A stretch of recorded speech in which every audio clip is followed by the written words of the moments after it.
এটাও ভালো করে বুঝে না। এই যে কতটি লাল টুপি, কালা টুপি, সাদা টুপি, পাঞ্জাবি, একটা কালা, একটা লাল, রং বেরঙ্গের দেখা সুন্দর,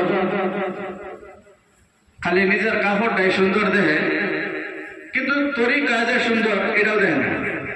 হর বস্তুর মধ্যে সৌন্দর্যটা যেটা, এটাও কিন্তু দিলের মধ্যে আসর করে। তোমার শরীরের কন্ডিশন কি, এই কন্ডিশনের আসর তোমার দিলের মধ্যে পড়ে। বহু ছাত্র চুল লম্বা রাহার অবস্থা কি, এটার কারণ কি জানো?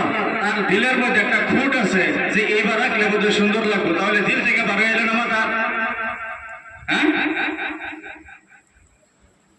কাপড় এইভাবে ফিরলে সুন্দর লাগবে, এটা তার দিলের মধ্যে আছে। এইভাবে পরলে বা এইভাবে কাপড়টা ফিরলে, এইভাবে রাখলে সুন্দর লাগবে, এটা তার শরীরের মধ্যে জাহির।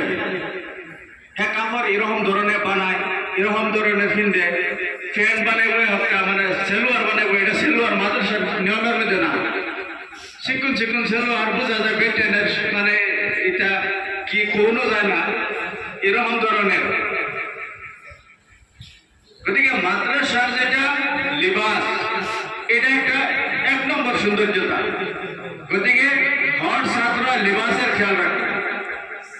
2 নম্বরে দেখলো যে ঘরের মধ্যে পড়ে ক্লাসরুম, কাগজ কে উড়ে এনে ফলায়, তাহলে এটার বরকত কি জানো? আল্লাহ তাবারক ওয়া তাআলা তার দিল থেকে যে গুনাহের আসরাত আছে, যে খারাপি আছে, যে বুরাই আছে তার দিলের মধ্যে, এই বুরাই